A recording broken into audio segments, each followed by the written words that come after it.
Start करें। देखो अपना पार्ट है relationship between audit strategy and audit plan. तो ऑडिट स्ट्रेटेजी क्या होता है अपने पीछे पढ़े।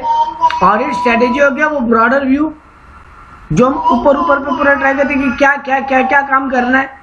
तो वो ब्रॉड अप्रोच या ओवरऑल अप्रोच को ही ऑडिट स्ट्रेटेजी बोलते हैं। जबकि ऑडिट प्लान है कि वो हर एक जो ब्रॉड अप्रोच हम बनाए है उसमें जो हर एक पॉइंट है उसका डिटेल में काम होगा कैसे। एक तरीके से तुम बोल सकते हो ऑडिट स्ट्रेटेजी ये है कि क्या क्या काम करना है और ऑडिट प्लानिंग ये है कि कैसे कैसे करना है उसका और अंदर का डिटेल वर्जन। तो ऑडिट स्ट्रेटेजी तो एक नंबर पॉइंट क्या बना डिफरेंस बिटवीन अगर एग्जाम में आएगा तो सबसे पहला है कि ऑडिट ब्रॉड अप्रोच है ऑडिट स्ट्रेटेजी, जबकि ऑडिट प्लान उसका डिटेल्ड है। ठीक है, उसका जो वेरियस मैटर्स है उसके एक एक एरिया को जब हम एड्रेस करते हैं उसको ऑडिट प्लानिंग बोलते हैं। तो और अब दूसरा नंबर पॉइंट है ऑडिट स्ट्रेटेजी क्या करता है। तो ऑडिट स्ट्रेटेजी तुम्हारा डिटरमाइन करता है scope and timing and direction of audit. तो नंबर 2 पॉइंट ये बनेगा। जबकि ऑडिट प्लान डिस्क्राइब करता है कि how strategy will going to be implemented. तो नंबर 2 पॉइंट ये बनेगा। जी sir. Audit plan is more detail than, ये तो ऊपर ज्ञान ले लिए तो इसको और यहाँ पे माथा करने का दरकार नहीं है। यहाँ पे यही बोल रहा है audit plan is more detail than overall audit strategy. तो ये पॉइंट नंबर 1 में बोल दिया। और सीए में वो फेंका बाकी नहीं चलता कि एक ही पॉइंट को घुमा घुमा के लिखते रहो।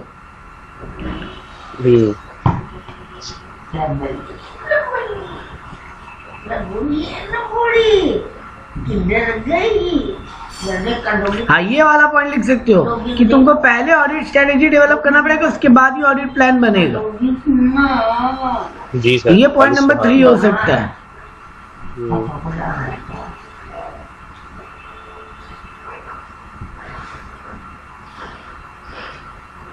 देखो यहाँ मस्त पॉइंट बोला है पॉइंट नंबर 4 में। यहाँ बोल रहा है कि ये दोनों जो है ना ऑडिट स्ट्रेटेजी जो है ऑडिट प्लान जो है ये दोनों का दोनों कोई सीक्वेंस में होना वैसे जरूरी नहीं है।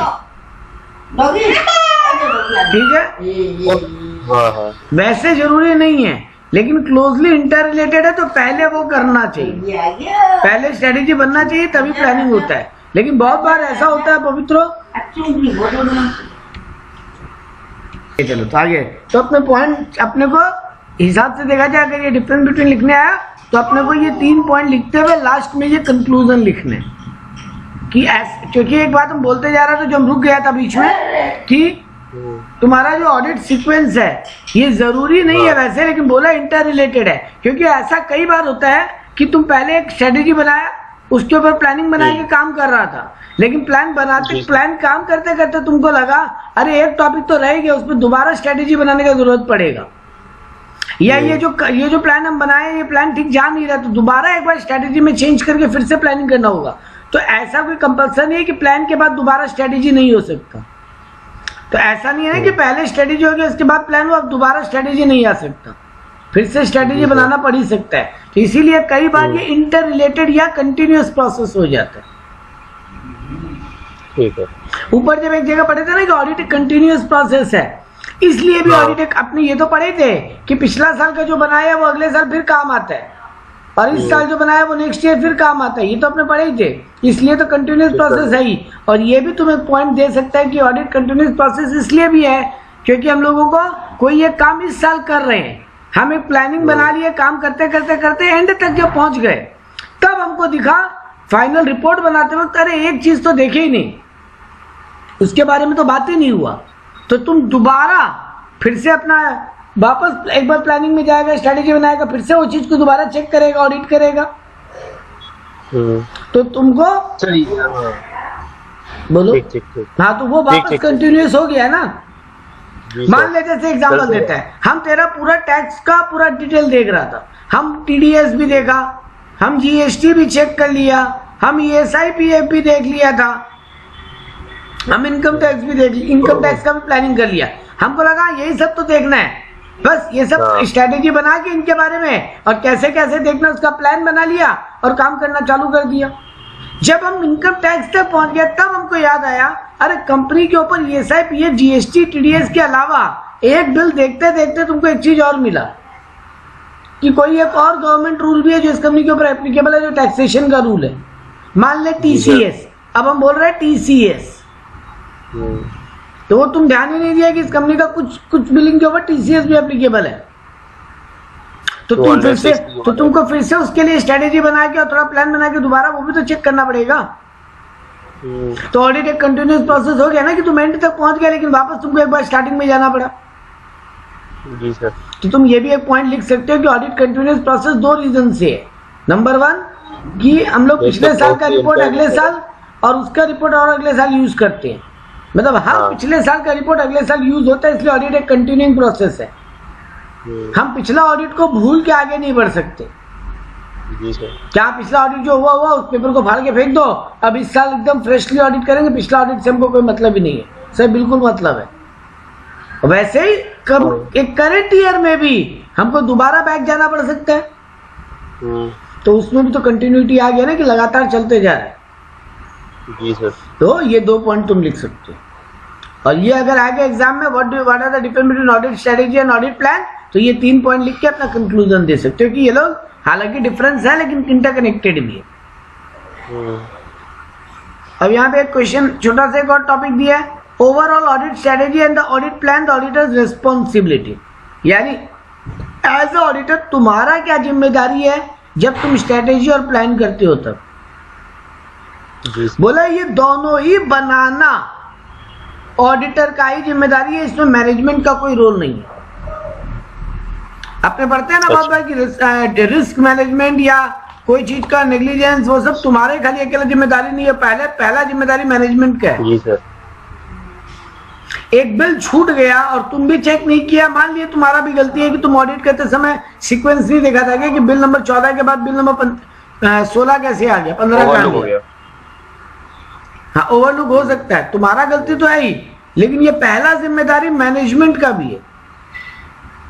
तो लेकिन जब ऑडिट स्ट्रेटेजी और ऑडिट प्लान बनाते हो तो ये remain the auditors responsibility. It is the auditor is responsible establishing overall audit strategy and developing the audit plan.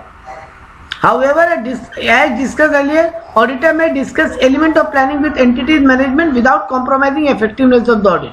हाँ, लेकिन तुम जब बना रहे हैं तब तुम मैनेजमेंट के साथ डिस्कस कर सकता है कि देखिए हम ये चीज चेक कर रहे हैं, देख लीजिए जरा कुछ छूटा है क्या, क्योंकि वो लोग रोज अकाउंट देख रहे हैं ना अपनी कंपनी का। तो तुम्हारे से ओवरलुक हो ही सकता है कि टीसीएस तुमको दिखा नहीं, 2-3-4 बिल में था टीसीएस, तो तुम्हारा ध्यान नहीं गया उतना।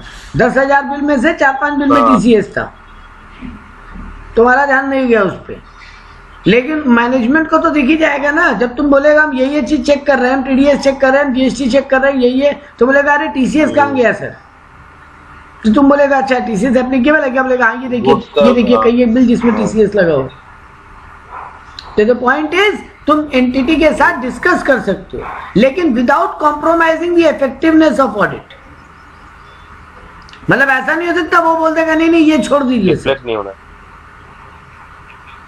हाँ तो उसके मतलब विशेष के हिसाब से काम नहीं करेगा। देखो हमें क्वेश्चन दिया, W the auditor of SKM limited ask its finance and audit head to prepare audit strategy for conducting audit of SKM limited. तुम डब्ल्यू है, तुम ऑडिटर है एसकेएम लिमिटेड का, तुम अपने फाइनेंस और ऑडिट हेड जो तुम्हारा टीम है उसको तुम बोला कि ऑडिट स्ट्रेटेजी और प्लानिंग बनाइए। W also insists him to draw detailed audit procedure, तो तुम स्ट्रेटेजी भी बनाने बोला और डिटेल ऑडिट प्रोसीड्यूर यानी प्लान भी बनाने बोला। On the request of the auditor W completes audit strategy as well as audit procedure as prepared by finance head of the company। तो W उस ऑडिट स्ट्रेटेजी और उस ऑडिट प्लान के हिसाब से पूरा ऑडिट कंप्लीट कर लिया। Subsequently, auditor realizes that effectiveness of the audit is compromised, and it was his responsibility to prepare the overall audit strategy. तो देख तुम कंपनी का फाइनेंस एंड ऑडिट हेड को बोला कि ऑडिट स्ट्रेटेजी और ऑडिट प्लान बना दीजिए, और उनका बनाया हुआ ऑडिट स्ट्रेटेजी और ऑडिट प्लान के हिसाब से तुम पूरा ऑडिट कंप्लीट कर दिया। वो तो हमको बनाना पड़ेगा। हाँ, और अब तुम रियलाइज कर रहा है कि नहीं भैया ऑडिट का इफेक्टिवनेस तो कॉम्प्रोमाइज हो गया। इसके ऊपर तुमको कमेंट देने बोला है। तो तुम जैसे पहला लाइन लिया कि सर ये गलत तो हुआ, तुम कमेंट ही तो दिया। हाँ, तो इसको लिखेंगे कैसे अब? तो तुमको ये वाला बात बोलना था कि overall audit strategy and audit plan is the auditors responsibility. Accordingly, W was wrong, and he should have prepared the overall audit strategy and detailed audit procedure. इतना से लिखना, तो पॉइंट में लिखिएगा। ठीक है, तुम बढ़िया लिखो। और ये तुमको रेफरेंस दे रहा है केवल बाबा क्वेश्चन में जो तुम बात बोला ना कि गलत हुआ सर, तो वही तो क्वेश्चन खाली बता रहा है कहाँ गलत हुआ। नेक्स्ट है changes to planning discussion during the course of audit. तुम जो पहले प्लान डिसाइड किया था, ये जो प्लानिंग डिस्कस किया था during the course of audit, क्या वो चेंजेस किया जा सकता है उसमें? हाँ बिल्कुल सर। चेक करते करते कई बात नया मिलता है, चेक करते करते कई बात लगता है हम जो प्लान सोचे थे वो तो ठीक से काम करेगा नहीं यहाँ पे। लेट्स से तुम सैंपल बेसिस पे चेकिंग का प्लान किया था, बट तेरे को जब ऑडिट चेकिंग करने तुम बैठा सैंपल बेसिस पे, तेरे को हर 10 में से 8 बिल गलत मिल रहे हैं। तब चेंज करना पड़ेगा डायनामिक। तो भाई अब तेरे को सैंपल बेसिस पे नहीं चलेगा, तेरे को डिटेल में ही जाना पड़ेगा। तो तेरे को तेरा प्लानिंग प्रोसीड्योर चेंज करना पड़ेगा यहाँ पे। तुम कोई एक चीज का स्ट्रैटेजी बनाया था कि पहले एक चीज चेक करेंगे बाद में दूसरा, बट उसका डॉक्यूमेंट अभी रेडी नहीं है पहले वाले का ही, तो तुम क्या बैठा थोड़ी नहीं रहेगा। मान लो तुम सोचे पहले टीडीएस देखेंगे सारा, फिर जीएसटी का बिलिंग देखेंगे, बट ऐसे अब तुमको मान लो बोल रहा है अभी टीडीएस का फाइल रेडी हो रहा है सर, एक दिन टाइम लगेगा। अब तुम पहुंच चुका ऑडिट करने, टाइम लगेगा ठीक है, तुम कुछ कर नहीं सकता। तुम क्या करेगा? तुम बोलेगा नहीं आज पूरा दिन बैठेंगे, कल मिलेगा तब टीडीएस चेक करेंगे, परसों से जीएसटी करेंगे। ऐसे थोड़ी ना होता है। तुम बोलेगा जीएसटी का फाइल रेडी है, बोला हाँ वो रेडी है सर, तो बोले ठीक है वही लाइए।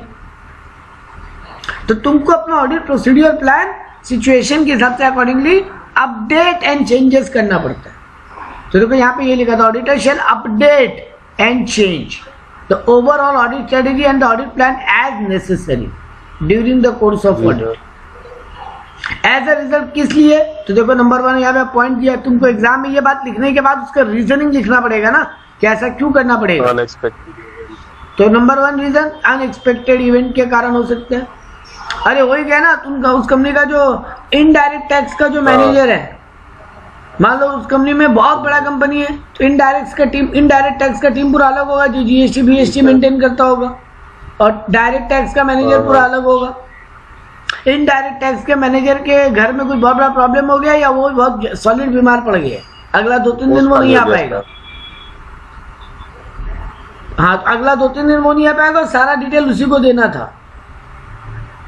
तब तुम वेट तो नहीं करेगा, तुम एक बार दूसरा चीज चेक करने घुस जाएगी। तो तुमको अनएक्सपेक्टेड इवेंट के कारण अपना कोर्स ऑफ एक्शन चेंज करना पड़ा। चेंजेस इन कंडीशंस हो गया है कुछ। नंबर 2 पॉइंट, जो तुम ऑडिट एविडेंस ऑब्टेन किया from the result of audit procedure, the auditor may need to modify the overall audit strategy. तुम जब रिजल्ट निकाला ऑडिट करते हुए तो तुमको लगा यहाँ तो बहुत कुछ प्रॉब्लम है, तुमको पूरा स्ट्रेटेजी दोबारा बदलना पड़ेगा ताकि तुम फ्रेशली ऑडिट करो या कुछ पूरा चेंज बड़ा चेंजेस करो अपने प्लानिंग में, तो ये भी तुमको चेंज करना पड़ेगा। ठीक है, तुम जो रिस्क एसेस किया, तुम सोचा था रिस्क कम है, लेकिन अब तुम देख रहे हैं कि भैया तो बहुत सारा मतलब रॉन्ग या बहुत सारा गलती मिल रहा है, बहुत सारा माइनस पॉइंट मिल रहा है। कंट्रोल के वजह से भी हो रहा है ये। हाँ वही तुमको लगा था इंटरनल कंट्रोल ठीक है, स्टार्टिंग में तुमको लगा तो तुम सैंपल बेसिस पे चालू किया, लेकिन बाद में तुमको लगा रहे नहीं यार, जब चेक करते करते लगा यहाँ तो बहुत इंटरनल कंट्रोल का प्रॉब्लम है। तुमको पहले देख के लगा था हाँ हर टीम में एक हेड है, उसके अंदर 3 मैनेजर है, तुमको पूरा प्लानिंग में ये दिखा था कि एक एक मैनेजर के हाथ से बिल निकलता है, फिर हेड के हाथ में बिलिंग जाता है, उसके बाद फाइल में जाता है। मतलब यहाँ तो पूरा कंट्रोल सॉलिड है।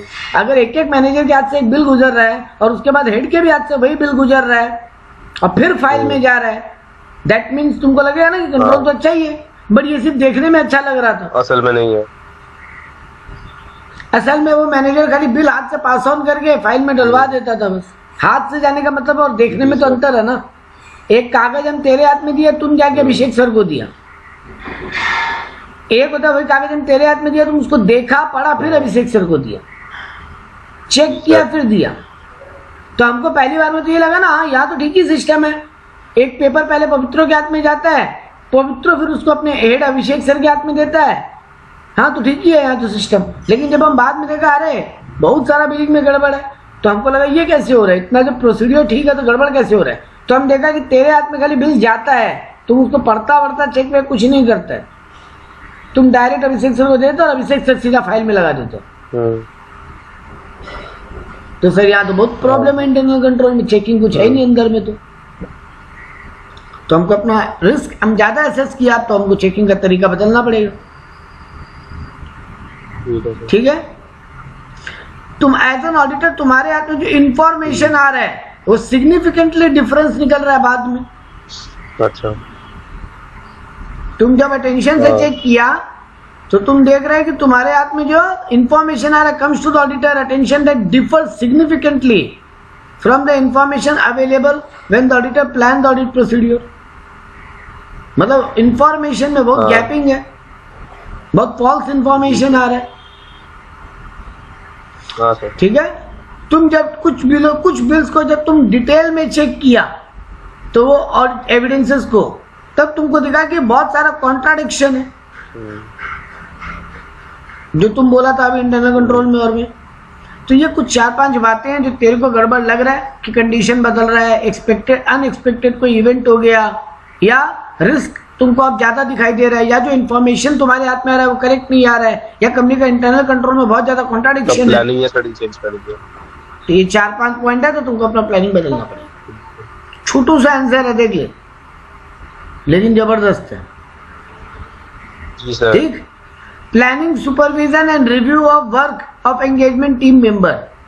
तुम प्लानिंग को सुपरवाइज कैसे करेगा, और जो तुम्हारा टीम मेंबर काम किया है, तुम्हारे अंदर तो एक टीम होगा ना, आर्टिकल्स का, सीनियर ऑडिटर का, वो सब लोगों का काम को तुम, क्योंकि तुम ओवरऑल साइन करने वाला लास्ट में, तुम प्रिंसिपल ऑडिटर है, तुम्हारे अंडर में एक टीम होगा जिसमें कुछ सीनियर ऑडिटर होंगे, कुछ आर्टिकल्स होंगे। जी सर। तो तुम कैसे प्लानिंग करेगा, किसको क्या काम दे, और उनका काम को फिर सुपरवाइज कैसे करे। So the auditor should plan the nature, timing and extent of direction and supervision of engagement team member and the review their work. तुमको पहले उनके काम का डायरेक्शन और रिव्यू कैसे होगा दोनों का प्लान बना के रखना पड़ेगा। दो चीज का प्लानिंग कर रहा है तुम, उनको काम कैसे देगा और फिर काम को कैसे रिव्यू करेगा, मतलब देखेगा वापस कि ठीक से हुआ कि नहीं। तो तुम कई एक फैक्टर पे फोकस करके ये काम करता है कि एंटिटी जिसका ऑडिट कर रहा है तुम, उसका साइज कितना बड़ा छोटा है और वो कितना कॉम्प्लेक्स है, इजी है कि कॉम्प्लेक्स है। इजी है तो तुम जूनियर लोगों को भी काम देके काम करा सकते हैं, टफ है तो तुम ज्यादा काम सीनियर मैनेजर लोगों को देगा। वाला जो केस था, हाँ, साइज अगर बहुत बड़ा है तो ज्यादा लोगों को काम पे लगाएगा, एंगेजमेंट टीम तुम्हारा बड़ा होगा, और अगर साइज छोटू सा है तो फिर तुम कम लोगों को लगाएगा। एरिया ऑफ ऑडिट, तुम क्या क्या चीजों को ऑडिट कर रहा है उस पर भी डिपेंड करता है। सबसे पहले प्लानिंग होता है। रिस्क कितना तुमको लग रहा है कि यहाँ के मटेरियल मिस स्टेटमेंट का रिस्क कितना ज्यादा है, तुमको लग रहा है यहाँ बहुत सारा मिस स्टेटमेंट मिल सकता है, तो तुम एक्सपर्ट और सीनियर लोगों को काम पे लगाएगा। और तुमको लग रहा है यहाँ पे उतना ज्यादा गड़बड़ नहीं मिल रहा है, तो फिर तुम जूनियर लोगों को भी काम पे लगा सकते हैं। कैपेबिलिटी देखेगा तुम उन आदमियों का जिनको तुम काम पे लगा रहे हो, उनका कॉम्पिटेंस देखेगा कि वो लोग कितना कॉम्पिटेंट और कैपेबल है।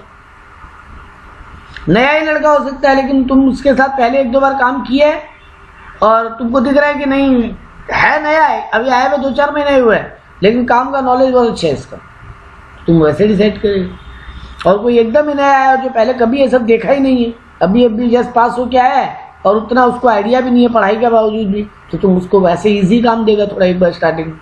जी सर। अब अगला टॉपिक आता है, very very important topic, documentation.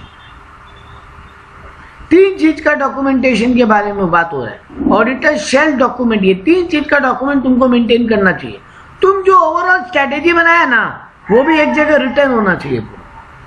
तुम जो ऑडिट प्लान बनाया वो डिटेल वाला वो भी एक जगह लिख लो। मतलब तुम जो भी प्लानिंग और स्ट्रेटेजी बना रहे हो वो एक जगह रिटर्न होना चाहिए स्टेप बाय स्टेप, ताकि कल को कोई तुम्हारे ऊपर उंगली उठाए कि तुम तो ये किया ही नहीं, तुम बोलो ये देखिए हमारे पास पूरा डिटेल लिखा हुआ, टिक लगाया हुआ, जो जो काम होता गया, किस डेट को हुआ वहां पे लिखते चले जाते।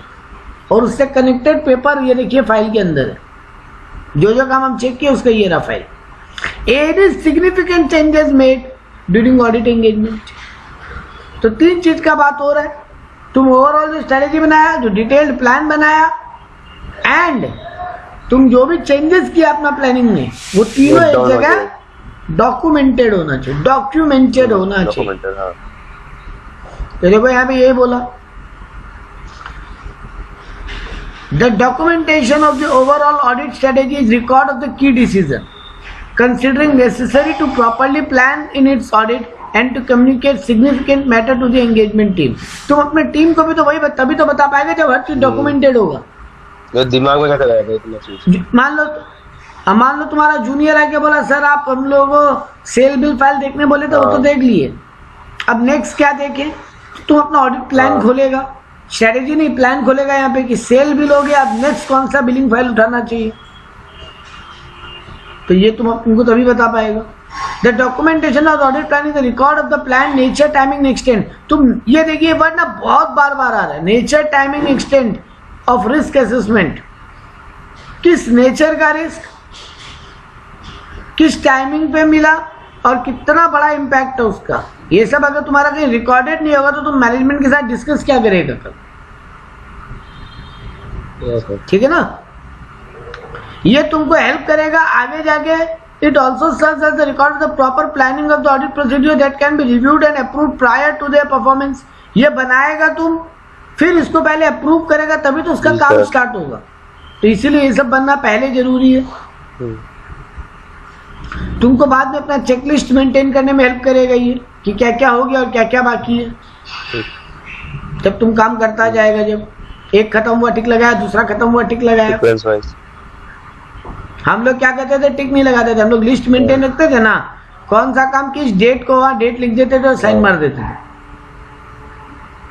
तो जिसको जो काम दिया है वो अपना काम खत्म करने के बाद फाइल ओपन करता था, वो लिस्ट खोलता था, उस लिस्ट पे डेट लिख के साइन मार देता था। तो बाद में जब मेन टीम मेंबर आता था ना, हेड, तो उसको पता रहता था कौन सा काम कौन किया है। वरना ये नहीं पता चलेगा ना टिक मारा हुआ है खाली, तो कौन किया था। अब बाद में उसमें गड़बड़ मिला, या कुछ कंफ्यूजन है, चलो गड़बड़ मिलने पे डांट तो पड़ेगा, तो अलग बात हो गया। कोई कंफ्यूजन है कि इस मैटर में क्या आंसर निकल कर आया था, तो वही नहीं याद आ रहा कौन चेक किया था, क्योंकि एक काम में तो 50 काम हो सकते हैं, एक काम के अंदर में और 50 काम हो सकते हैं। तो यही कंफ्यूजन हो जाएगा कौन किया था, याद ही नहीं आ रहा है सर, महीना भर से ऑडिट चल रहा है, भूल गई वाला काम कौन किया था। तो अब यहाँ पे कंफ्यूजन है, उसका आंसर कौन देगा, क्योंकि जो चेक किया था उसी को पता होगा इसमें क्या मिला था, उसको क्या गड़बड़ मिला था। तो इसीलिए डेट साइन में कर देते हैं। A record of significant changes to the overall. इसके अलावा सर प्लान तो लिखे, स्ट्रेटेजी तो लिखी लिए, इसके अलावा सिग्निफिकेंट क्या क्या चेंजेस आया मेरा ऑडिट स्ट्रेटेजी में। हम पहले एक प्लान बनाए थे, लेकिन हमको बहुत सारा इंटरनल कंट्रोल में डिफिशियंसीज मिला, कुछ अचानक अनएक्सपेक्टेड इवेंट हो गया था, तो उसके कारण चेंजेस हुआ, तो वो चेंजेस भी एक जगह रिकॉर्ड होना चाहिए।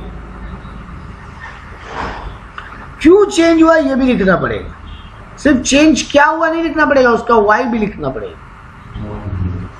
क्योंकि तुम इतना सोच के रिपोर्ट प्लानिंग बनाया था, तो अचानक चेंज क्यों करना पड़ा, तो रीजन भी रिकॉर्डेड होना चाहिए। तो ये हुआ तुम्हारा, ये ज्ञानबाजी आंसर था, तुमको ये बता दिया 3 बातों का यहाँ पे बात हो रहा है। चलो बराबर, test your understanding. CA Mary, while planning audit of a company, feels that she would inquire from in-house legal counsel of the company's status of pending litigation matter against the company to identify and assess the risk of material misstatement। जब CA Mary audit start की, जो planning कर रही थी, वो feel की कि उसको इंक्वायरी करना होगा कंपनी के लॉयर से। इन हाउस लीगल काउंसिल मतलब कंपनी के जो इंटरनल लॉयर्स हैं, लीगल टीम जो है, कि कंपनी के ऊपर कुछ केस जो पेंडिंग है, उनका स्टेटस क्या है, मतलब वो केसेस कहां तक पहुंचे, ताकि वो मिस स्टेटमेंट का रिस्क एनालाइज कर सके। Considering the about description, are you able to identify the set procedure, whether these identified procedures are included in planning in accordance with SA 300। तो तुम समझ पा रहे हो वो क्या प्रोसीडियर फॉलो करने बोल रहे हैं? यहाँ पर वो ऑडिट स्ट्रेटेजी, ऑडिट प्लानिंग का डॉक्यूमेंटेशन का बात कर रही है। तो उसको एक, क्योंकि वो फील कर रही है ना, ये पूछना पड़ेगा आगे जाके, तो भाई रिकॉर्डेड अगर नहीं होगा कैसे करेगा, पता भी कैसे लगेगा? हाँ। और उसको ऑडिट स्ट्रेटेजी और ऑडिट प्लानिंग भी उसी हिसाब से बनाना भी पड़ेगा, और डॉक्यूमेंटेशन दोनों बात लिखना है यहाँ पे, कि वो ऑडिट स्ट्रेटेजी और ऑडिट प्लानिंग वैसे ही बनाएगी भी और लिख के भी रखेगी, और अगर आगे जाके उसको कुछ गड़बड़ मिला तो चेंजेस भी करेगी। तीनों बात आ रहा है ऊपर वाला। CA Shubhendu is a statutory auditor of social media company. Due to change in information technology regulation by government, it has become mandatory for such companies to constitute grievance redressal mechanism. Government एक changes लाया कि social media में बहुत सारा problems होता है। Social media पे ये फेसबुक या तुम्हारा ट्विटर, इंस्टाग्राम, ये सब में तुम ऑडिट कर रहे हैं, तो गवर्नमेंट का नया रूल आ गया है कि इन सब टाइप के बिजनेस को एक ग्रेवियंस रिड्रेसल मैकेनिज्म बोल के एक डिपार्टमेंट बनाना पड़ेगा, जहाँ पे जो यूजर है उनको कोई भी प्रॉब्लम होगा तो वो डिपार्टमेंट सॉल्व करेगा। For user of social media platform of the company, जो ऊपर हम बोला, failure to comply with the regulation can potentially lead to civil and criminal liability. और अगर कोई ये कंप्लाई नहीं करता, ये डिपार्टमेंट नहीं बनाता है, तो फिर उसके ऊपर सिविल और क्रिमिनल दोनों लायबिलिटी आ जाएगा। इन above factor to be considered by auditor while framing an audit strategy, तो जब वो ऑडिट स्ट्रेटेजी बनाएगा, क्या उसको ऑडिटर को इस फैक्टर को अपने कंसिडरेशन में लेना चाहिए? बिल्कुल लेना चाहिए, उसको चेक करना होगा, क्योंकि कंपनी के ऊपर फायदे। वो एक बात समझो, कंपनी आईटी रूल फॉलो किया कि नहीं किया, ऐसे देखा जाए तो ऑडिटर का चेकिंग डायमेंशन नहीं है। अगर नहीं फॉलो किया तो पेनल्टी लगेगा ना। हाँ, सिविल और क्रिमिनल लायबिलिटी दोनों आएगा, जिसके कारण बिजनेस का ओवरऑल इम्पैक्ट हो सकता है फाइनेंशियल स्टेटमेंट्स के ऊपर। हाँ, तो इसको भी तुम अपने ऑडिट स्ट्रेटेजी में रखेगा। अगला हेडिंग और लास्ट टॉपिक इस चैप्टर का है ऑडिट प्रोग्राम। अब ये प्रोग्राम क्या होता है? सर ये स्ट्रेटेजी, प्लान, ये सबका जो ओवरऑल हेड है उसको बोलते हैं ऑडिट प्रोग्राम। पूरा ऑडिट कैसे कंडक्ट होगा? It is desirable that in respect of each audit and more particularly bigger audit an audit program should be drawn up. Audit program is a, देखो यहाँ पे बोला क्या है, ये is a list of examination and verification steps to be applied and set out in such a way that the interrelationship of one step to another is clearly shown and designed. तुम over एक list बनाएगा कि तुम क्या क्या verification step follow करेगा। Examination and verification का steps क्या होगा तुम्हारा, फर्स्ट वन क्या, सेकंड क्या, थर्ड क्या, फोर्थ क्या, पहले क्या चेक करेगा, उसके बाद क्या चेक करेगा, उसके बाद क्या चेक करेगा, उसके बाद क्या चेक करेगा। और इसका पूरा इंटर रिलेटेडनेस दिखाना पड़ेगा तुमको कि ये चेक करेंगे तो हमको ये इंफॉर्मेशन मिलेगा, जिसके कारण ये चेकिंग करने में हेल्प मिलेगा। मतलब पहला स्टेप किए बिना दूसरा स्टेप करने में फायदा नहीं होगा। ठीक, तो ये पूरा ओवरऑल ऑडिट के लिए जो हम एक बनाते हैं हर ऑडिट में, वो होता है प्रोग्राम। सही है। Keeping in view the assertion and discriminal in the statement of account procedure for audit on the basis of appraisal of the accounting record of the client, तुम क्लाइंट का अकाउंटिंग रिकॉर्ड देख के ये plan बनाते हैं। An audit program, तो पे लिखा है, audit program consists of a series of verification procedure to be applied to financial statement. तुम वेरिफिकेशन का प्रोसीड्यूर क्या लेगा ताकि तुम सफिशिएंट एविडेंस निकाल सको अपना ओपिनियन देने की। ठीक है, तो in other word audit programme is a detailed plan of applying the audit procedure. तो सर एक तरीके से ये डिटेल जो प्लान ऊपर पढ़ रहा था वही एक टाइप का ऑडिट प्रोग्राम। जी सर। ठीक, evolving one audit programme not practical for all business. Sir obvious बात है, ये पॉइंट तो हेडिंग देख के समझ में आ गया कि एक ही ऑडिट प्रोग्राम हम हर बिजनेस के लिए अप्लाई नहीं कर सकते। अब अगर हम टाटा का ऑडिट करने गए, रिलायंस का ऑडिट करने गए, ऑब्वियस सा बात है सर दोनों में एक प्लान नहीं होगा, क्योंकि दोनों का प्रोडक्ट अलग, बिजनेस का तरीका अलग, बिजनेस मॉड्यूल्स अलग। यहाँ पे वही ध्यान दिए तो कुछ बहुत बड़ा बात नहीं करेगा। यहाँ बोला business very nature, size and composition. हर बिजनेस ये तीन चीज में अलग होता है, नेचर, साइज एंड कंपोजिशन। जी तो तुमको may not be suitable to other. एक बिजनेस का प्लान, ऑडिट प्लान दूसरे के लिए सुटेबल नहीं हो सकता, क्योंकि सबका इंटरनल कंट्रोल भी अलग हो सकता हाँ है सर। और प्रोडक्ट तो अलग होगा। तो पहला पॉइंट इंपॉर्टेंट बात है। हम्म,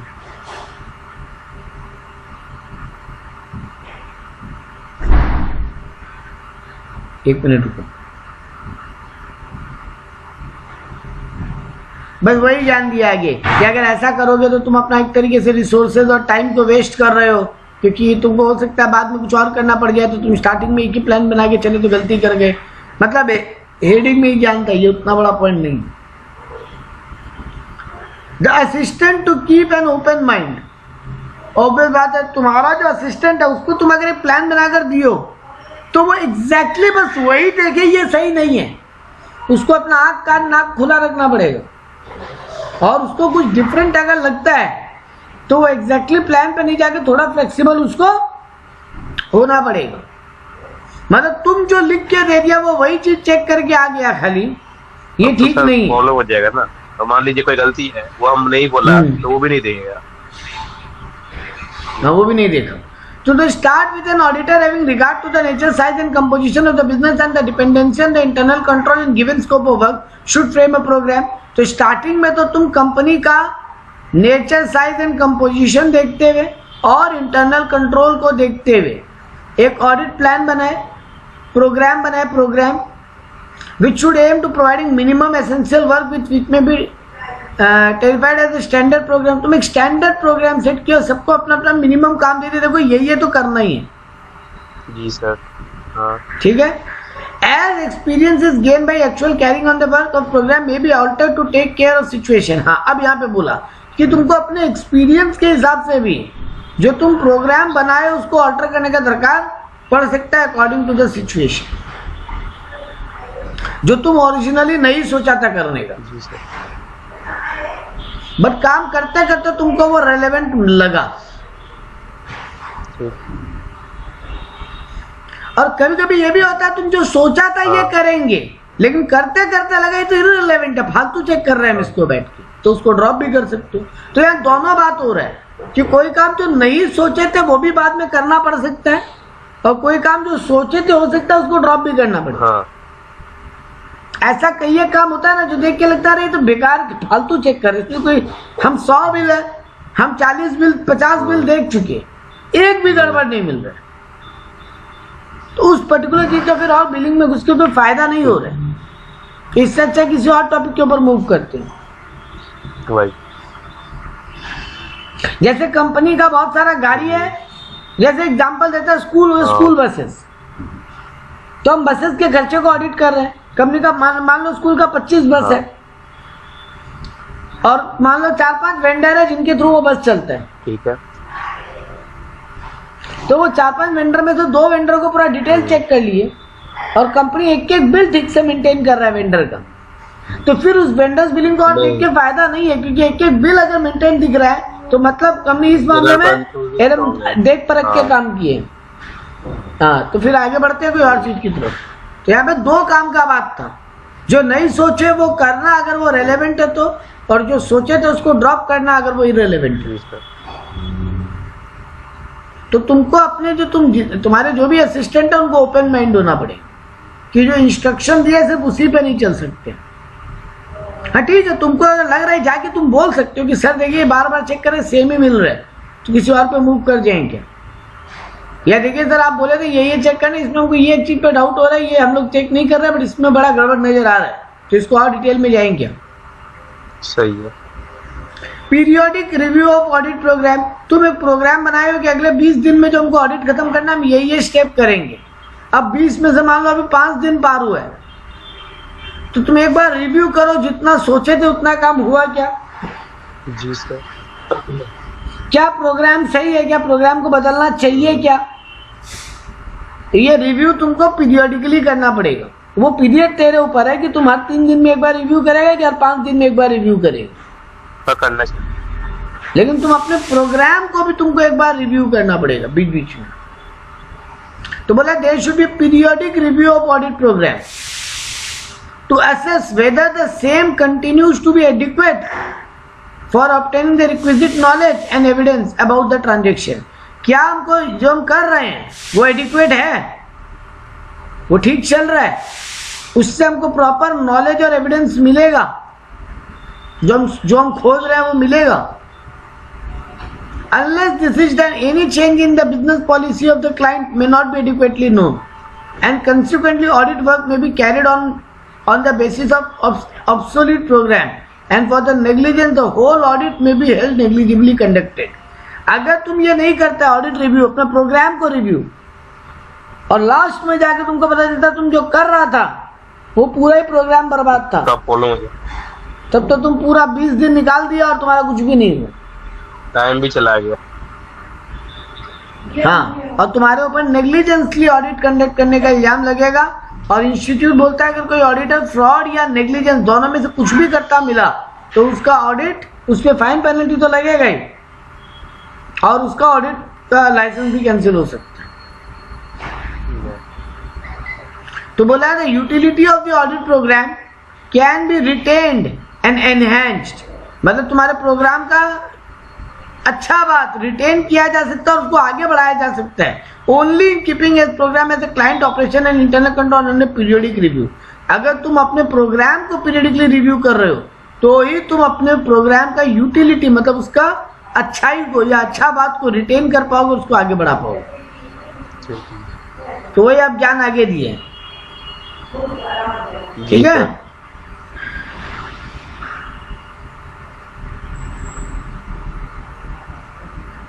क्योंकि तुम अगर अपने प्रोग्राम को रिव्यू नहीं करोगे तो तुम्हारे डेप्यूटी भी जो असिस्टेंट है तुम्हारे, वो भी वही फॉलो करते चले जाएंगे, पूरा काम नेग्लिजेंट होगा. हाँ, तो गलती तो उनका भी नहीं होगा क्योंकि तुम रिव्यू नहीं की, तो इसलिए रिव्यू करना चाहिए. Constructing an audit programme. अब आता है ऑडिट प्रोग्राम कंस्ट्रक्ट होगा कैसे, मतलब बनाओगे कैसे, क्या स्टेप, क्या पॉइंट्स माइंड में रखोगे ताकि तुम्हें प्रोग्राम ठीक से बना सको. तो पहले ऊपर वाले 3 पैराग्राफ फटाफट एक बार देख लेते हैं, यहाँ उतना कुछ काम का बात मिलेगा नहीं क्योंकि नीचे से आंसर चालू है. The audit programme ideally commence as the conclusion of previous years audit as long as related programme and along with the related programme. तुम पिछले साल का ऑडिट जहाँ खत्म करते हो ऑडिट वहीं से चालू होता है इस साल का प्रोग्राम बनाते हुए. It should be considered for modification as audit progresses, और जिसको बाद बाद में बदलना भी पड़ जाता है. Such consideration is based on auditors review and internal control.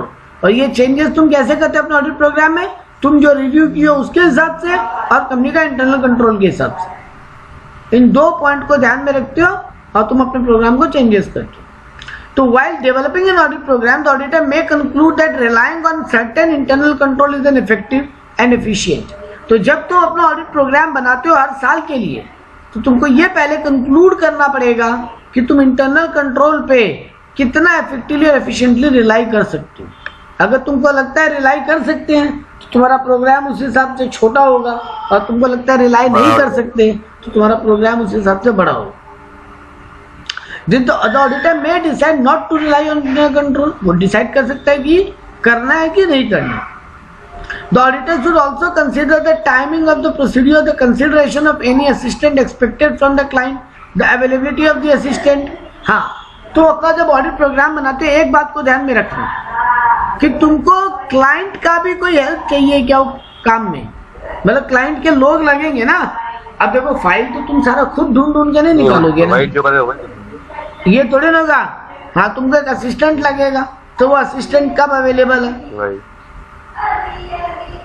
वो कब इन्वॉल्व हो पाएगा, इसको भी ध्यान में रख के तुम अपना प्रोग्राम बनाते हो. Further the auditor normally is flexible in deciding when the perform of an audit procedure. कब कौन सा स्टेप परफॉर्म करोगे इसमें थोड़ा तुम फ्लेक्सिबिलिटी ऑलवेज रखते हो, क्योंकि सिचुएशन और सर्कमस्टेंसेस के साथ तुमको स्टेप ऊपर नीचे कभी कभी करने पड़ते हैं. ठीक है. हालांकि अब आते हैं इसी बात को पॉइंट रखते हुए ये लोग यही बात बोला कि तुम जब प्रोग्राम बनाओ तो क्या क्या फॉलोइंग पॉइंट्स अपने ब्रेन में रखो. Number 1, stay within the scope and limitation. अपना स्कोप और लिमिटेशन के दायरे में रह के काम करना, प्लान बनाना. Prepare a written audit programme. Always audit programme written करना. Determine the evidence reasonably available and identify the best evidence for deriving the necessary satisfaction. तुमको किस एविडेंस पे ज्यादा भरोसा करना है वो पहले से अपने दिमाग में रखना। तुम्हारा बेस्ट एविडेंस कौन कौन सा होगा। जैसे मान लो एग्जांपल देते ना कि डेटर चेक कर रहा है तो डेटर से रिटर्न कंफर्मेशन मंगवाना, बैंक का डिटेल चेक कर रहा है तो बैंक का स्टेटमेंट वो तो मिलेगा ही, लेकिन कभी कभी हम बोल देते हैं बैंक से हमको एक रिटर्न लेटर मंगा के दो कि 31 मार्च के दिन इतना ही बैलेंस था। तो हमको क्या एविडेंस पे ज्यादा भरोसा करना है ये पहले से हमको अपने माइंड में क्लियर होना पड़ेगा प्रोग्राम बनाते हुए। Applying only those steps and procedures which are useful in accomplishing the verification process of specific situation. तो हमको ये ब्रेन में रखना पड़ेगा क्या क्या स्टेप और क्या क्या प्रोसीड्यूर मेरे लिए यूजफुल होगा, तो वो हमको एक जगह रिकॉर्ड करना पड़ेगा। Include an audit objective for each area, her area में मेरे को क्या ढूंढ के निकालना है ये मेरे को पहले से क्लियरिफिकेशन होना चाहिए इस बात का। मान लो स्टॉक ऑडिट जब हम करने बैठेगा मेरा मेन टारगेट क्या है, जब हम क्या बोलते हैं एसेट का ऑडिट करने बैठेगा तब मेरा मेन टारगेट क्या होगा, जब हम एम्प्लॉइज के सैलरी वगैरह का डिटेल लेकर बैठेगा तो मेरा मेन टारगेट क्या होगा, जब हम कंपनी का sales promotion and client entertainment expenses का लिस्ट लेकर बैठेगा तब मेरा मेन टारगेट क्या होगा। जैसे बहुत बढ़िया एग्जांपल देते हैं, बड़ी बड़ी कंपनियों में क्या होता है हॉस्पिटैलिटी मैनेजमेंट होता है। क्या होता है सर, ये तुम्हारे जो बड़े बड़े क्लाइंट आते हैं ना उनके लिए खर्चा करना पड़ता है,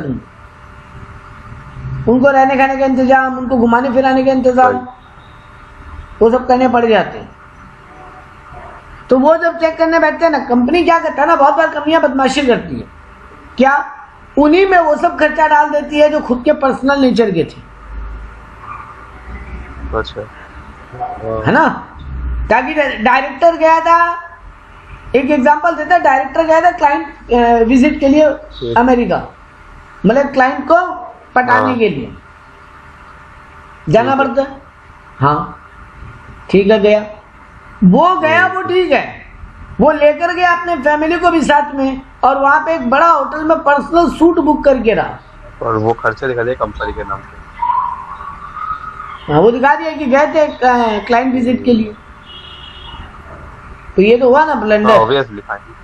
भैया आप क्लाइंट विजिट के लिए गए थे, अच्छा बात है, तो आपका फैमिली का खर्चा ऑफिस क्यों देगा, जाने का खर्चा, अच्छा वहां रहना था तो आप नॉर्मल एक अच्छे होटल में रहते, सिंगल रूम में रहते, आप तो अकेले को जाना था आपको, तो आप फैमिली लेकर गए, पूरा सूट बुक किए, अच्छा होटल में क्यों रहे ये क्वेश्चन तुम नहीं पूछ सकता। देखो तुम बोल सकता था कि आप 10,000 वाला रूम वाला होटल में क्यों रहे, 2,000 वाला रूम भी तो अवेलेबल था, वो ठीक है, वो उस वहां अलग बात हो गया, वो भी तुम कर सकता है, वो तुम अपने रिपोर्ट में दे सकता है कि ये वेस्टेज ऑफ मनी हुआ, लेकिन ठीक है वो पॉइंट तुम वहां पे कर नहीं सकता ये डिस्कस। अब अंबानी जाएगा तो वो 3rd क्लास होटल का डी ग्रेड रूम में तो रहेगा नहीं,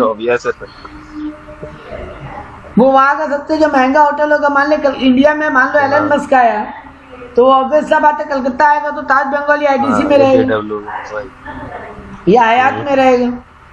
अब तुम उसको बोलेगा हावड़ा स्टेशन के ऊपर एक होटल था उसमें क्यों नहीं रहे तो वो तो या पॉइंट अलग है, लेकिन वो पॉइंट ठीक है, तुम उस पर डिबेट कर सकते हैं। तुमको लगता है कि management bar bar wastage of money के लिए कर रहा है, वो अलग बात होगी, हाँ वो, लेकिन वही कंपनी का ठीक है वो बात अलग हो गया, लेकिन तुम वो डायरेक्टर लेकर भी अपने फैमिली को साथ में गया पूरा और बड़ा वाला सूट बुक किया, वो 3 रूम वाला, बढ़िया टैक्सेशन फील्ड में बहुत बढ़िया होता है, खर्चा कम दिखा दिया ज्यादा, प्रॉफिट कमा दिया।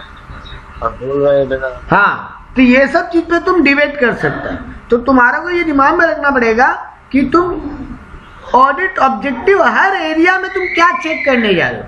जब हम वो बिलिंग्स को लेकर बैठा, बहुत दिन क्या करता है बेटा, वो बिल पकड़ा, बिल का डेट ठीक है तो, बिल का अमाउंट ठीक है तो, bill pay proper authorise signature है तो, मतलब बिल अप्रूव हुआ है तो देखो बिल तो बन के आ गया। तुम्हारे यहाँ पे डिपार्टमेंट में भी कोई एक हेड होगा फाइनेंस डिपार्टमेंट का जो उस बिल को ओके करेगा, तब वो बिल का पेमेंट होता है। हाँ सर, ठीक है ना, तो वो सब तुम देख ले भाई, खाली वही सब मत देख, वो तो होगा ही होगा। तुमको देखना है कि वो बिल जिस काम के लिए खर्चा हुआ क्या जेन्युइनली वो काम जरूरी था। क्लाइंट आए थे 4, होटल में रुकवाया, अच्छा बात है, उनको खाना पीना कराया, अच्छा बात है, बिल बन गया 10 लाख का। तुम देख रहे 4 लोगों के लिए 2 दिन का 10 लाख का बिलिंग, शादी हो रही है। तो तुम उसके रीजन पे जा। तेरा मेन ऑब्जेक्टिव है कंपनी का क्या, वहां पे वेस्टेज ऑफ मनी नहीं होना चाहिए। तो तुम अपना इंस्ट्रक्शन वैसे ही देगा ना अपने असिस्टेंट को, क्योंकि देख जो जूनियर आर्टिकल है उसको नहीं पता ये सब बात, कि ये सब भी देखना होता है। वो तो बिल का जेन्युइनिटी चेक करेगा, मैच हो रहा है, बिल जेन्युइन है तो ना, मैच हो रहा है कि नहीं और जेन्युइन है कि नहीं, मोटा मोटी जेन्युइन है कि नहीं, जेन्युइनिटी भी कोई चेक नहीं कर सकता सर, पिछले चैप्टर में पढ़ के आएंगे, ठीक है। बट पॉइंट इज तुमको ये बात उसको बताना पड़ेगा कि देखो बिल में ये भी देखना, तो तुमको ये बात प्रोग्राम में लिखना पड़ेगा। तुम क्या क्या एरर यहाँ हो सकता है पॉसिबल, देखो सर एग्जैक्टली ऑडिट चालू होने के पहले कोई कैसे बता देगा इतना ही एरर होगा, लेकिन तेरे को लग रहा है कि क्या क्या पॉसिबिलिटी ऑफ एरर है, वो भी तुमको अपने ऑडिट प्रोग्राम में डिस्कस और लिख के चलना पड़ेगा। तुमको coordinate the procedure to be applied to related items, हर आइटम में क्या प्रोसीडियर होगा वो तुमको अपने सारी टीम को कोऑर्डिनेट करना पड़ेगा, ये भी तुम्हारे ऑडिट प्रोग्राम का हिस्सा होगा। तो ये सब तुम्हारा ऑडिट प्रोग्राम का पार्ट होगा। अब आता है audit program design to provide audit evidence. तुम्हारा ऑडिट प्रोग्राम इस तरीके से डिजाइन होना चाहिए जिसमें तुमको एविडेंस मिले। ऑब्वियस सा बात है सर, अगर आपको कोई प्रूफ ही नहीं मिल रहा कोई चीज का, तो वो चीज चेक करके फायदा क्या होगा। तो अब आता है अगला टॉपिक कि ऑडिट एविडेंस होता क्या। तो ऑडिट एविडेंस वो इंफॉर्मेशन है जहाँ पर ऑडिटर को, देखो कोई तुमको बोले ऑडिट प्रोग्राम क्या है, तो तुम वो एक पहला वर्ड क्या स्टार्ट लोगे डेफिनेशन का। सर ऑडिट प्रोग्राम मतलब तो सब, मतलब पूरा ऑडिट कोर्स में जितना काम होगा। फंस गए, हम तुमसे पूछा कुछ और है। प्रोग्राम मतलब तो ओवरऑल और सब। हम वो पहला वर्ड जो तुम लिखना क्या स्टार्ट करोगे, हम मार्क किया था, ये देखो कीवर्ड ना, सीरीज ऑफ वेरिफिकेशन या लिस्ट ऑफ एग्जामिनेशन। वो लिस्ट है या सीरीज है वेरिफिकेशन प्रोसीड्यूर का, या वेरिफिकेशन स्टेप्स का। वेरिफिकेशन लिस्ट है जिसमें लिस्ट ऑफ एग्जामिनेशन है, जिसमें हम वेरिफिकेशन का स्टेप लिखते हैं। ये है वो कीवर्ड बेटा, याद रखने लायक। उसके बाद तुम जो भी ब्ला ब्ला लिखो सब ठीक है। वैसे जब तुम लिखो कि ऑडिट एविडेंस है क्या, सर इंफॉर्मेशन है, इंफॉर्मेशन जो मेरे को कंक्लूजन पे अराइव करने में हेल्प करेगा और ओपिनियन देने में हेल्प करेगा। तो 3 कीवर्ड है, 4 कीवर्ड है यहाँ पे। वो इंफॉर्मेशन, 3 कीवर्ड सॉरी, वो इंफॉर्मेशन जो हमको कंक्लूजन और ओपिनियन निकालने में हेल्प करेगा। Conclusion, opinion, information. एक कॉल आ गया, पूरा आपका वॉइस म्यूट हो गया, हम काट दिए कॉल को, एक बार रिपीट कर दीजिए। एविडेंस, ठीक है, कौन सा वाला ऑडिट एविडेंस से स्टार्ट कीजिए फिर। ऑडिट एविडेंस का 3 ही कीवर्ड है। ऑडिट एविडेंस है क्या सर, एक इंफॉर्मेशन है। क्या चीज का, जो तुमको कंक्लूजन और ओपिनियन डेराइव करने में हेल्प करे, निकालने में हेल्प करे। डेराइव, अराइव, जो लिखना है वो लिख, उस कीवर्ड से हमको कोई मतलब नहीं है। मेरे को ये 3 कीवर्ड से मतलब है जब हम एग्जाम में ऑडिट एविडेंस का कहीं पर भी मीनिंग लिखने बैठेगा। इंफॉर्मेशन, कंक्लूजन और ओपिनियन, जिससे अरे बाबा हो गया इंफॉर्मेशन, जिससे तुम कंक्लूजन और ओपिनियन निकालेगा। अब तुम निकालेगा बोलने के लिए जो भी वर्ड यूज कर, डेराइव करेगा, अराइव करेगा, फाइंड करेगा, वो तेरे ऊपर है। तुम फाइंड, अराइव, डेराइव जो लिख। बात यह है कि ऑडिट एविडेंस एक इंफॉर्मेशन है जो तुमको कंक्लूजन और ओपिनियन निकालने में हेल्प करेगा। तो कंक्लूजन, ओपिनियन और इंफॉर्मेशन। अब वो किससे निकल सकता है, तुम कंपनी का अकाउंटिंग रिकॉर्ड से निकाल सकते हैं, फाइनेंशियल स्टेटमेंट से निकाल सकते हैं, वो तो बहुत तरीका है निकालने का। ठीक है ना। The auditors pick up evidence from the variety of field and generally of following types, broader types। एक ऑडिटर कैसे पिक करता है एविडेंस को कि ये वाला बिल मेरे लिए एविडेंस है और ये वाला बिल एविडेंस नहीं है ना। ये तो तुमको समझना पड़ेगा ना, कौन सा डॉक्यूमेंट एविडेंस है और कौन सा डॉक्यूमेंट एविडेंस नहीं है। तो तुम एग्जामिनेशन करके निकालता है, फिजिकल एग्जामिनेशन देख, डॉक्यूमेंट्री एग्जामिनेशन करके भी तुम एविडेंस पिक करते हैं, डॉक्यूमेंट्स को देख के भी तुम सबूत निकालते हैं, और जाके फिजिकली भी देखता है। मान ले एक मशीन खरीदा है कंपनी, हम बोला ना मैं ये होटल है ना, होटल क्या नाम इसका, PLS इन, हम उसका दुर्गापुर में ऑडिट करने गए थे।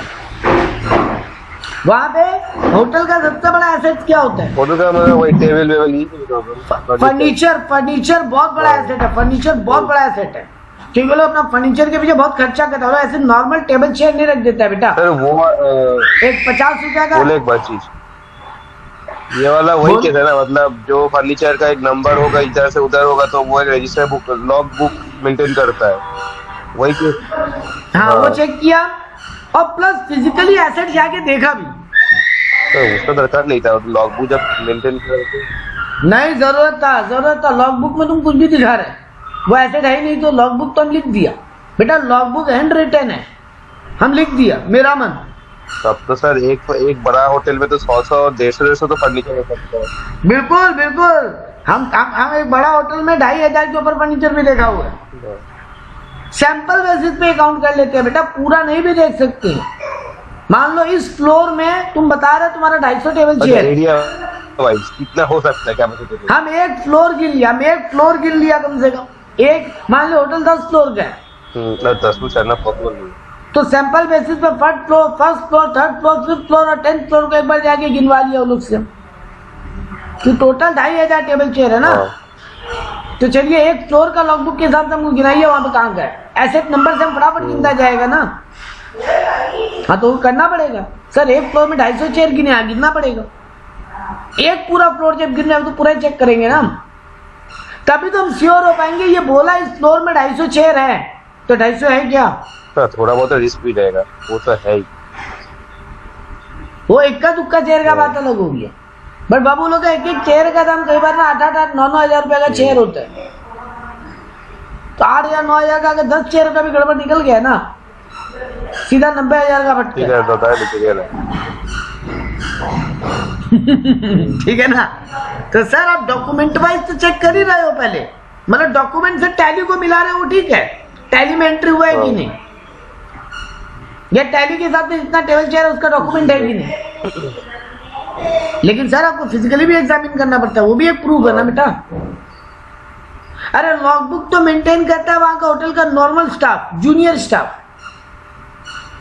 उसको तो सीनियर बोल दिया लिख दो 10 चेयर है, उसको तो उसका बाद चुपचाप मान के लिखना पड़ेगा, और सीनियर स्टाफ उसी में घपला करके बैठ गया। उल्टा ले ले, जूनियर स्टाफ एक चेयर घर ले गया, कौन देखेगा?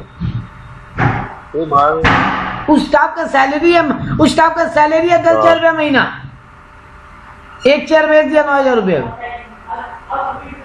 90% प्रॉफिट। कौन देखने पकड़ेगा कि चेयर गायब किया कि नहीं? 2,500 चेयर में हर फ्लोर में एक चेयर गायब है, कौन देखने बैठेगा? तो पॉइंट इज करना पड़ेगा।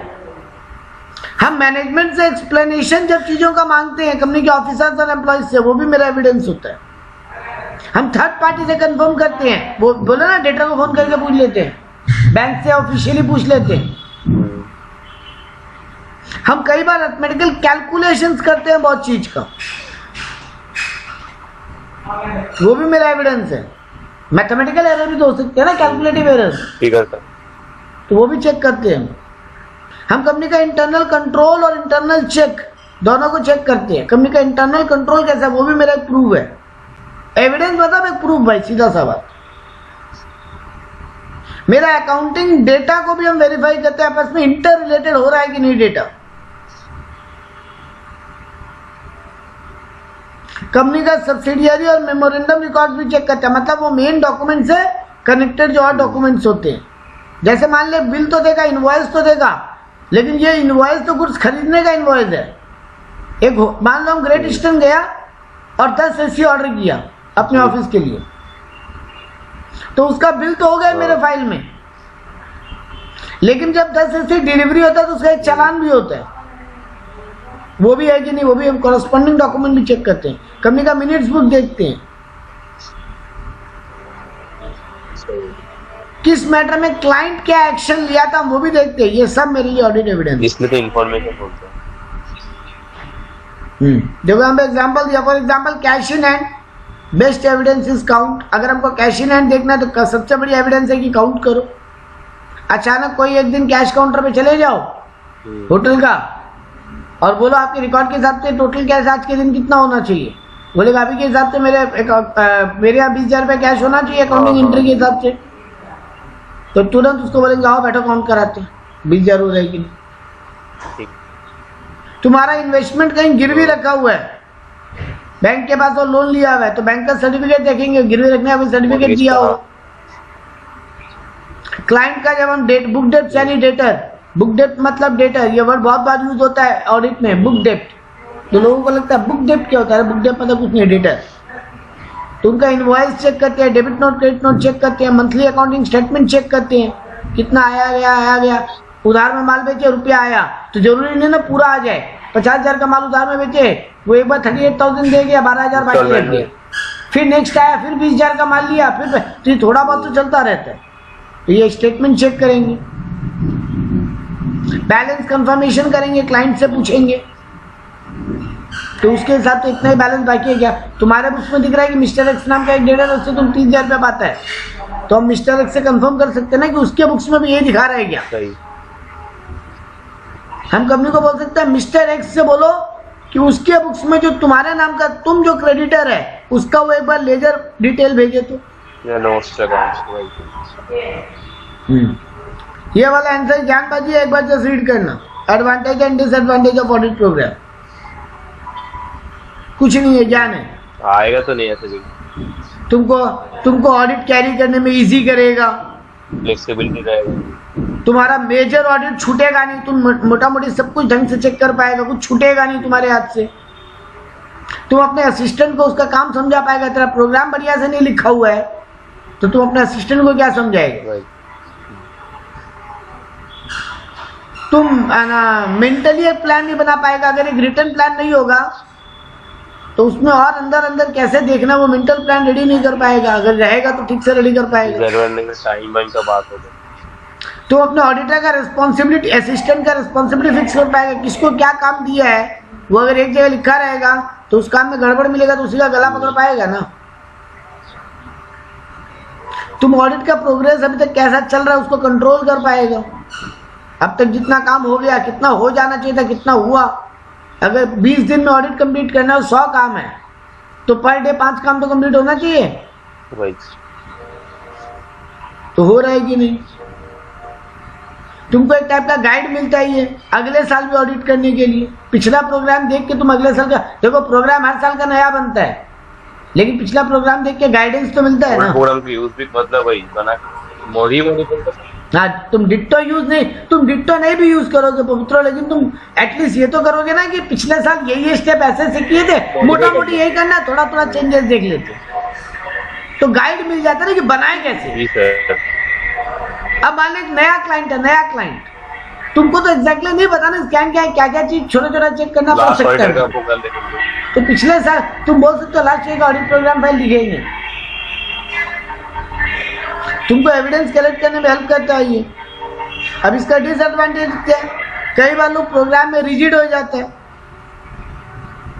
बिना समझे बस वही प्लान फॉलो करने लग जाते हैं। कंपनी में बहुत सारा ऑपरेशनल चेंजेस आता है, लोग रिजिड हो गए वो चेंजेस को इग्नोर कर देते हैं। कई बार असिस्टेंट मेरा इनएफिशिएंट है, वो उस प्रोग्राम की आड़ में बोल देते आप तो यही बोले थे, हम यही चेक किया, मेरा क्या गलती। खुद से भी तो देखना पड़ेगा तो नहीं देखा ना, यही तो डिसएडवांटेज होता है। तुम्हारा अगर ऑडिट प्रोग्राम बनने के कारण वो फ्लेक्सिबिलिटी नहीं रहता, जिसके कारण क्रिएटिविटी नहीं आता, कुछ नया देखने का कोई सोचता ही नहीं है, तो ये सब डिसएडवांटेज है। बीएससी जैसा है।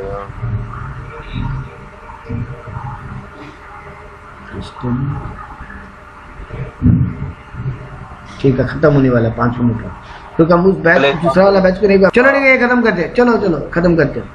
टाइप्स ऑफ अंडरस्टैंडिंग में अंडरस्टैंडिंग में 5 डिस्कस करते हैं। Rohit undergoing practical training is a part of engagement team conducting audit of a company engage in manufacturing of paints.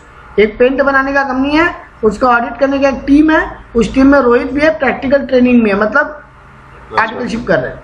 He has been provided with audit program pertaining to sales, उसको sales का पूरा एक programme बना के दिया है, ये चीज चेक करना है।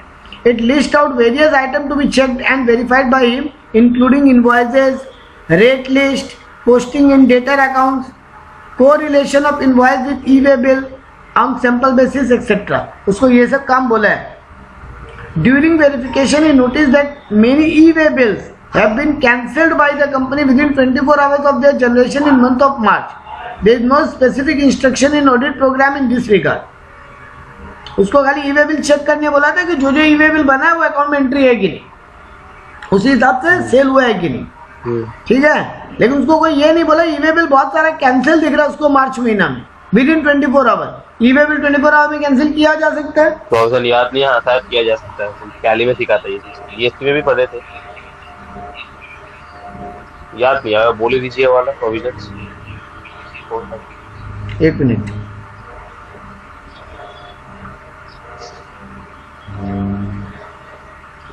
इसमें पढ़े फिलहाल। हाँ क्या चीज बोल रहे हो ई-वे बिल वाला क्या कैंसिल हो गए 24 आवर्स। ई-वे बिल क्या होता है? ई-वे बिल क्या होता है? जब तुम सेल करते हो तो जीएसटी में बोला गया है कि ई-वे बिल जनरेट करना पड़ता है। तो ई-वे बिल जो जनरेट करते हो वो 24 आवर्स के अंदर अगर कैंसिल करो तो कर सकते हो, उसके बाद ऐसे बिल कैंसिल नहीं होते।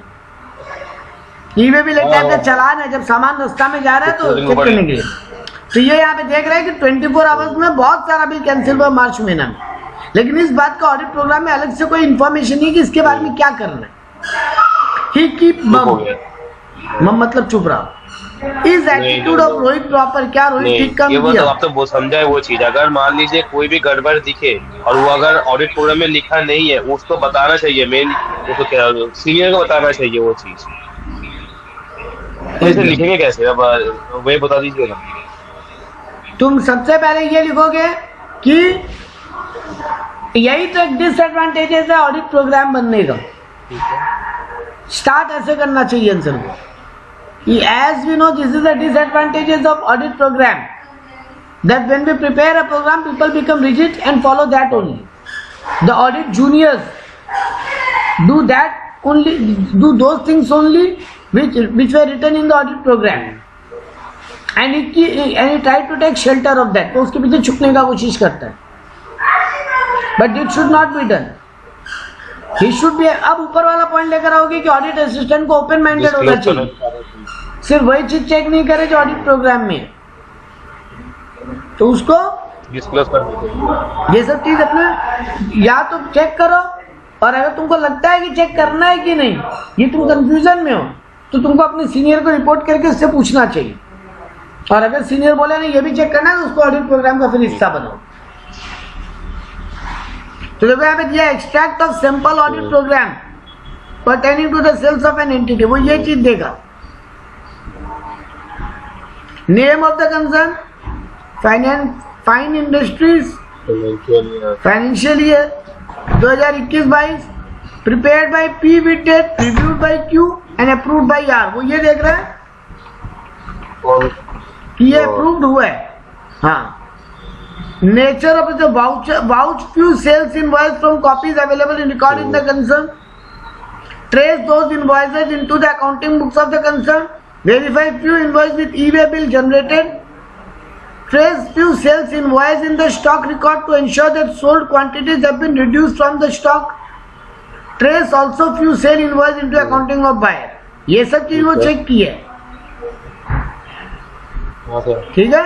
लेकिन उसको ये भी चेक करना चाहिए कि जो भी ई-वे बिल कैंसिल हुए फिर वो अप्रूव्ड हुए कि नहीं, कैंसिलेशन भी अलाउड था कि नहीं, ठीक है। चलो last case study, Kaur and associate sole proprietorship of Simran Kaur is offered appointment of auditor of a company engage in manufacturing of automobile component for the first time. She is fact checking about the integrity of promoter of the company and key managerial person. वो ये भी check कर रही है कि company का promoter का integrity ठीक है, तो और कुछ जो इंपॉर्टेंट की मैनेजरियल पर्सन उनका भी इंटीग्रिटी ठीक है, तो मतलब लोग कंपनी के प्रति लॉयल है। Matters such as competence of staff to perform the engagement are also considered by her. वो ये भी चेक कर रही है कि स्टाफ का परफॉर्मेंस भी ठीक है कि नहीं. The appointment is subsequently accepted by her, और वो इस अपॉइंटमेंट को ले, जहाँ ये सब चीज हम चेक करेंगे. She is also taking into account number of location of branches of the company, requirement of schedule 3 of companies act and expected time by which audit has to be completed keeping in view statutory requirement. वो ये भी बात ध्यान में रख रही है कि कंपनी का कितना ब्रांचेस है, शेड्यूल 3 का रिक्वायरमेंट फॉलो हो रहा है कि नहीं, और कितना टाइम में ये पूरा ऑडिट कंप्लीट हो जाना चाहिए. Initially she was thought it proper to inquire key employees of the company in procedure and making department and plan for same. उसका स्टार्टिंग में प्लानिंग ये भी था कि की एम्प्लॉइज से भी जाके बात करेंगे और उनसे भी इंक्वायरी करेंगे. She has also plan to visit 3 plant of the company. वो 3 प्लांट में विजिट का भी प्लान बनाई थी. The purpose of plan inquiry and visit to identify the assess risk of material misstatement. उसका मेन पर्पज इंक्वायरी और visit का क्या था कि वो मिसस्टेटमेंट ढूंढे. A detailed set of instructions have been prepared by her office and it has been handed over to the assistant in engagement team. पूरा detail बनाई वो इस बात का और अपनी एंगेजमेंट टीम को हैंड ओवर कर दी. This set of instruction include detail of extent of checking. उसमें क्या लिखी है, क्या चीज कितना डिटेल में चेक होगा, नेचर ऑफ ऑडिट प्रोसीड्यूर क्या होगा, purchase, sale, item of income, item of expenditure, इनके बारे में क्या क्या चीज चेक करना है. During the course of execution of above set of instruction, it has been brought to her notice the company is also producing substantial quantity of scrap generated during manufacturing process. उसको जब ये detail पता चला तो कई बार scrap product भी निकल रहा है वहां से, तो वो स्क्रैप भी तो बिक रहा होगा ना, तो उसके बारे में भी चेक करना है. However, no instruction have been given to engagement team this regard. लेकिन इसके बारे में वो अपने एंगेजमेंट टीम को कुछ भी नहीं करना पड़ेगा उसको अपना प्रोग्राम वगैरह. Based on above, answer the following questions. Auditor is fact checking about promoter and key managerial person. She is also considering competence of staff performing engagement. What is she trying to do? वो company के promoter, की managerial person और staff तीनों के बारे में checking कर रही है. तो क्या करना चाह रही है? She is establishing audit strategy. She is conducting preliminary engagement activity. She is designing audit plan. She is checking her compliance of ethical requirement. बोला है वो fact check about the promoter and key managerial person. She is also considering competence of staff to perform engagement.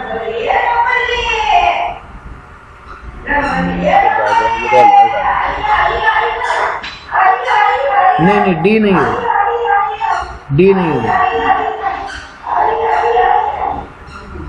वहाँ ए और B तो नहीं होना चाहिए. Strategy और प्लान तो ऐसा ऑडिट स्ट्रेटेजी तो बना रही है वो, इन लोगों का इंटीग्रिटी वगैरह चेक करके कि स्टाफ ठीक से काम कर रहा है कि नहीं, कुछ जो दिखते हैं बी है. हाँ ये ऑडिट लेना है कि नहीं, ये ऑडिट लेना है कि पड़ेगा ना. हाँ ठीक है. नंबर 2 क्वेश्चन पूछा, considering of number and location of branches, requirement of financial reporting framework and expected time to completion. Number of branches check कर रही है, शेड्यूल 3 में रिक्वायरमेंट्स क्या क्या कंपनी का और कितना टाइम में ऑडिट कंप्लीट हो जाएगा. Of relevant factors for which of the following, ये किस काम में आएगा. Developing audit plan, establishing overall strategy, designing audit program, designing risk assessment procedure. List है ना, प्रोग्राम सी होना चाहिए मेरे साथ. कहाँ ऑडिट प्रोग्राम होना चाहिए. 2 का बी, ये ओवरऑल स्ट्रेटेजी बना रही. अच्छा नहीं, लेकिन जब ये लिख रही, हाँ ये तो स्ट्रेटेजी हुआ ना कि अरे बाबा ये तीनों ही तो ओवरऑल प्लान है, कितना लोकेशन है, ये वो डिटेल थोड़ी बना रही है. ऑडिट प्रोग्राम में तो स्टेप्स होता है ना. प्लान क्या होता है, प्लान होता है एक एक चीज के अंदर क्या क्या देखेंगे. प्रोग्राम होता है क्या स्टेप फॉलो करेंगे. और स्ट्रेटेजी होता है ओवरऑल ब्लूप्रिंट. तो ये स्ट्रेटेजी तो ये तो ओवरऑल प्लान है. आज अपने एमसीक्यू में ब्लंडर खा रहे. Taken into account description of plan inquiry and visit, which of the following statement is true. जब वो प्लान इंक्वायरी कर रही है और वो ऑफिस विजिट करेगी 3 फैक्ट्री प्लांट्स, तो इसको लेकर कौन सा बात ट्रू है. Plan inquiry and visit falls in area of audit strategy, ये ऑडिट स्ट्रेटेजी का पार्ट है. Plan inquiry and visit are plan risk assessment procedure and fall in field of audit plan. The said description is not related to audit planning, plan inquiry and visit for scope of audit program. इंक्वायरी करेगी और visit करेगी, ये दोनों strategy है, ये दोनों procedure है, रिस्क असेसमेंट प्रोसीड्योर है, ये दोनों ऑडिट प्लानिंग का पार्ट नहीं है, या ये दोनों ऑडिट प्रोग्राम है। ऐसे एमसीक्यू ना बस कंफ्यूजन बहुत होता है। ये इंक्वायरी और विजिट कर रही है ना, हमको लग रहा है ये होना चाहिए plan inquiry and visit the plan risk assessment procedure and all in the audit. मेरे हिसाब से डी होना चाहिए। हाँ वो कोई लग रहा है बी या डी में कोई एक होना चाहिए। 3 का बी, 3 का बी है, 3 का बी है। ये है हमको बोल ये रहा रिस्क बोल रहा है assessment fall under the field of audit. वही लगा। ठीक है। What is detailed set of instruction given to assistant engagement team known as? जब engagement team को हम detailed set of उसको ऑडिट प्रोग्राम बोलते हैं। ये भी चेक कर लीजिए एक बार। सी है 4 का सी। The issue of generation of scrap has been overlooked in detailed set of instruction given to engagement team. What should be proper course of action by पहले ही बोल दिया चेंज करना CS पड़ेगा। बी होगा team should modify earlier set of instructions. हाँ, made earlier set of instruction को modify करना। ये हुआ तुम्हारा चैप्टर खत्म। ये इजी था पर मेरे को एक बार वो अब इसका तीन ये पार्ट जो अच्छे से MCQ पढ़ना पड़ेगा प्लान स्ट्रेटेजी और प्रोग्राम।